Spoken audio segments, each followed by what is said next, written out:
Will an e-bike do instead of a car? That's our Techstination. I'm Fred Fishkin.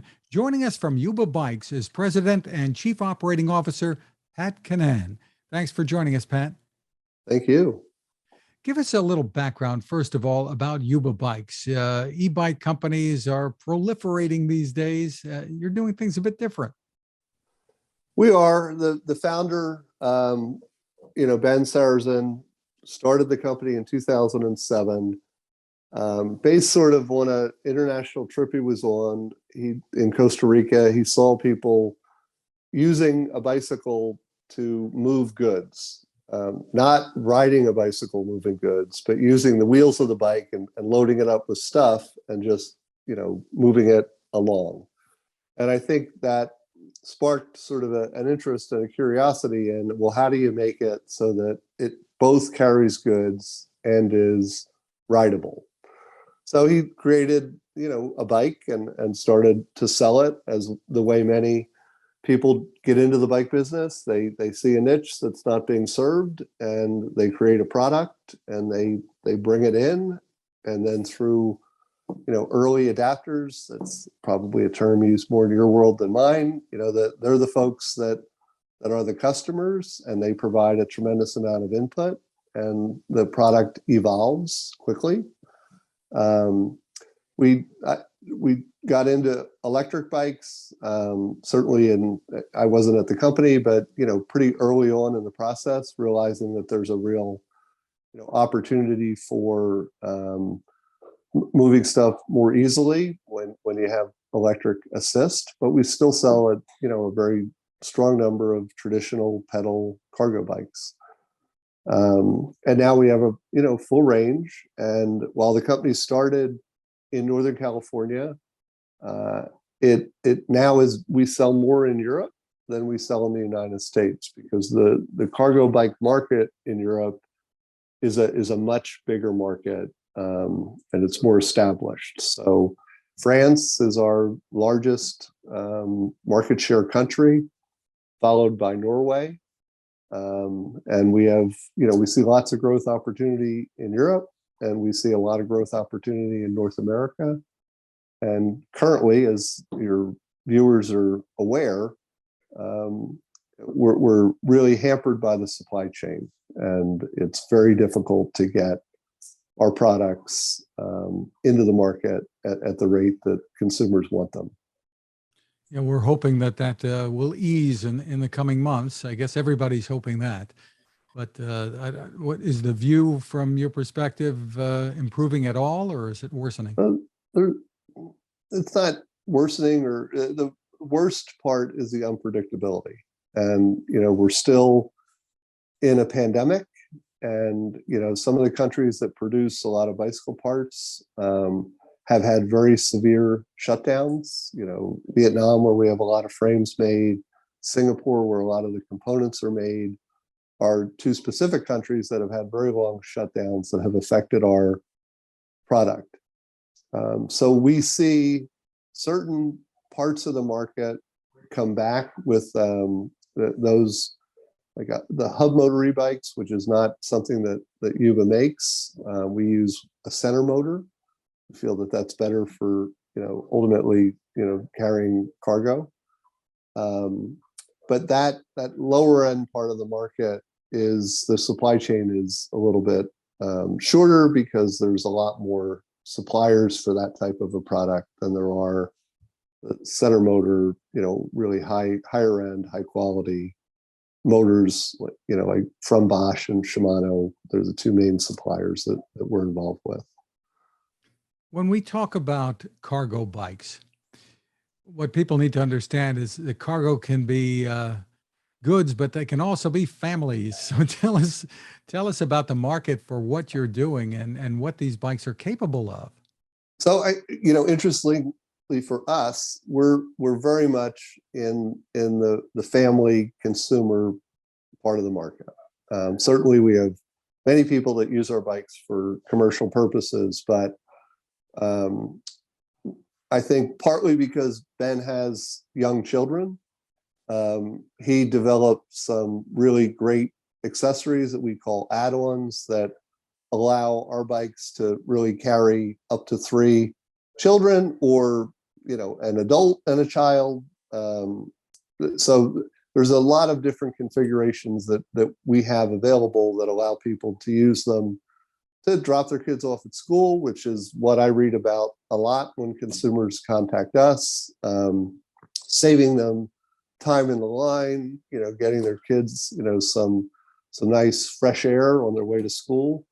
And, really, I think the most important thing is they get to skip the line. So they're not waiting in a car to drop their children off. They're riding their bike right up, and the kids are popping off. So that's definitely a large part of Yuba's market. And we care deeply about developing accessories that make it easier to carry kids. And then on the way home from school, the dad or the mom can stop and get groceries for the week. The bikes are really practical and can absolutely allow families to get rid of a car.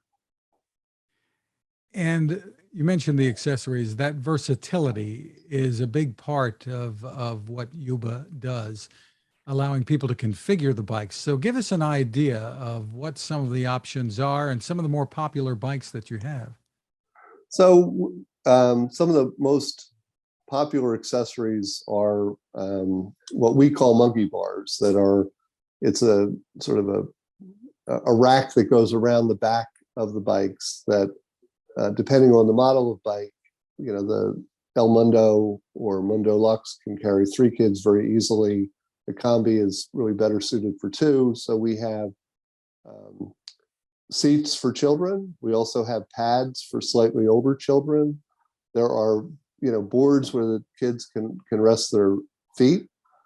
And then they easily convert to being able to carry whatever you want in that sort of fenced in area.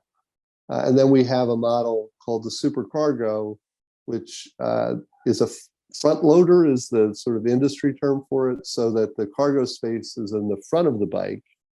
And that can be configured to hold up to 3 smaller children, but 2 larger children, and a tremendous number of people, carry their pets in the front loader, or our next most popular accessory is we call the bread basket, which is a very large square basket that holds, many pounds and lots of, groceries and things like that. But smaller dogs fit really wonderfully in the bread basket, and can see where they're going when their parents, dog owners, are driving them around. So you have these models out there, and people can choose from the website what they're interested in, and then the way you sell the bikes is interesting. Tell us about it. Well, we have a network of specialty bicycle retailers that stock and sell the bikes, and some consumers, want to buy the bike directly, and they have some mechanical skill, and they can buy the bike and bring it right to their house. Or they can choose what one of our retailers that they want it to be assembled at, or we can help find a retailer if they want to assemble at a retailer, which we really recommend, because bikes might look simple, but you need some technical ability and specific tools to do the job well. And with the accessories, can people alter the bikes themselves, or do you recommend they go back to one of the retailers? Well, I mean, some of the accessories are really easy to deal with. Others need to be, actually assembled onto the bike. So it very much depends on the consumer's, capability. But we certainly sell, a lot of consumers directly the accessories. And what happens is a lot of the consumers do a lot of research. I mean, what we see is it's often a 4-month process from when someone starts to engage with us until they finally decide what they want and how they want it.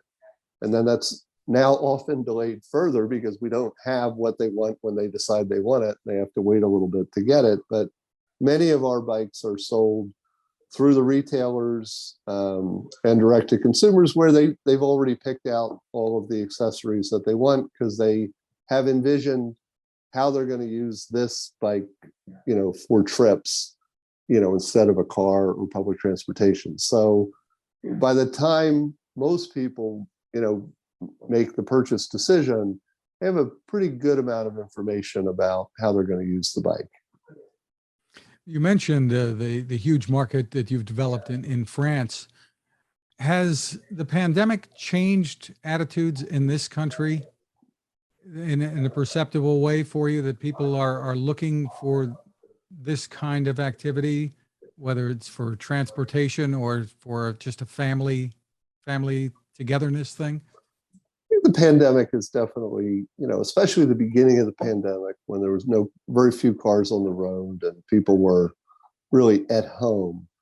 A lot of people, started riding bikes, and where I live outside Philadelphia, we saw just kids riding in the street, which, really, I grew up in the same neighborhood.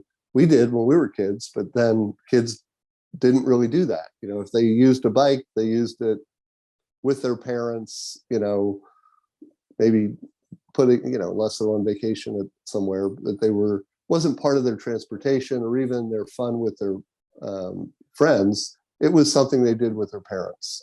So I think that opened the doors to kids and adults that, hey, this is actually something that you can do. It's fun. And it gets you where you need to go, often faster than any other way. What we see very tied in is where it's safe to ride, more people ride. So, that adage from the movie, if you build it, they will come. We see direct correlation where there's good bicycle facilities. People use the bicycle facilities and they ride their bikes more. And that obviously, reduces carbon emissions. It keeps people healthy. There's a whole lot of secondary benefits that we see from people deciding to use a bike for transportation in addition to recreation. It's a matter of how many trips can you offset by using a bike. And I'm going to misquote the number. I should have had it for this meeting, but it's somewhere between 300 and 400 miles of riding a bike instead of using a car that offsets the carbon emissions from actually building the bike. So, and shipping the bike across, wherever it's going to. So that's an interesting calculation. And for an e-bike, it's about 35 to 45% more than that. So, and different companies use different statistics, but that seems to be the range. So if I buy a Yuba cargo bike, an electric bike, and I ride it 650 miles and don't drive my car those 650 miles, I have neutralized the carbon effect of building that bicycle, which I think is pretty cool, and people like that. And even though it can be an e-bike, you're still pedaling. And so there are health aspects to this that's good for you. And with our bikes, they're pedal assist, so you actually have to be pedaling. There's not a throttle, like people know from being on a motorcycle. It's the pedaling kicks the motor in at whatever level of power the consumer wants or the rider wants.